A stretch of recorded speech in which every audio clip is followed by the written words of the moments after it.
Water, when unmanipulated, is to find its level, so whether you look at a cup of water, a bathtub, a swimming pool, a lake, or the ocean, it's flat. Of course, natural motion is not considered and doesn't equal a curve. We have 0 authentic pictures of the Earth and they're all composites, and NASA even admits that they Photoshop Earth images. It is Photoshopped, but it's has to be. On numerous occasions, NASA admits that we can't go beyond low Earth orbit, which is between 99 miles and 1,200 miles away. The interesting thing is that the moon is said to be 238,000 miles away, which is a difference of 236,800 miles. No matter if you're on the ground, on top of a building, a mountain, a hot air balloon, an airplane, or looking at high-altitude amateur balloon footage, the horizon never fails to rise right to your eyes. Whether you are looking at Toronto's skyline from Niagara-on-the-Lake, 31 miles away, Chicago's skyline from Union Pier, 43 miles away, or even Oahu from Kauai, which is up to 108 miles away from center to center, or 73 miles away from the closest points.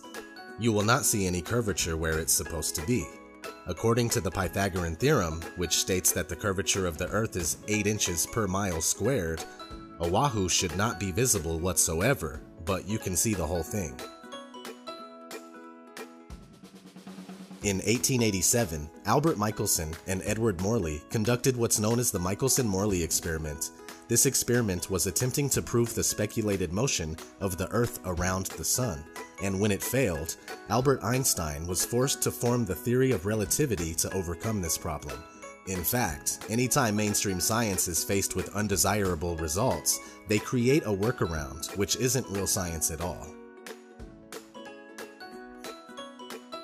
The Sun is claimed to be 93 million miles away, with a radius of over 400,000 miles, but can easily be proven to be much closer and smaller by tracing the crepuscular rays back to its origin in the sky. If the Sun were indeed 93 million miles away, it would simply be impossible to have angled sun rays, as they should all consistently come in straight.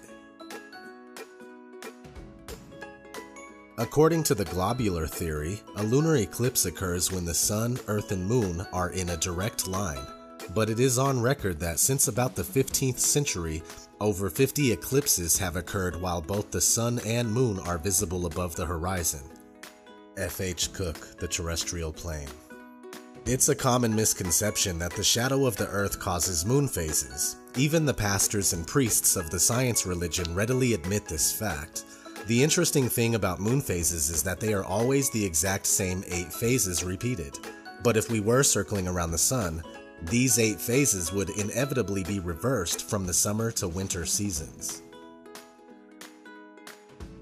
I completely understand that the idea of a flattened stationary Earth seems ridiculous in many ways, but that's only because we are taught the false globe model from the very first time that we enter a school classroom. Not to mention the first time we are introduced to the concept of a flat Earth, it's depicted as a highly laughable world where ships, boats, and water would run off of the edge. So I do get it, but it's all part of the deception. I've spent 30 years of my life believing that we were on a spinning globe.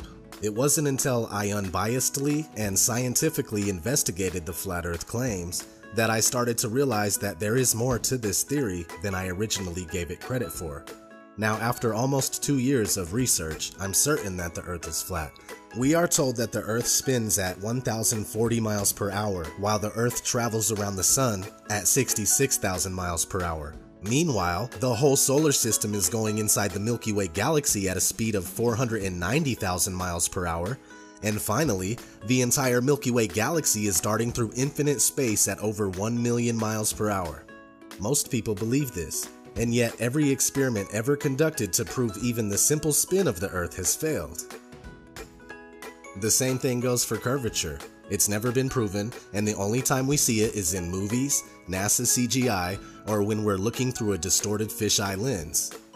With all that said, please continue to research critically and don't be afraid to ask reasonable questions and speak out.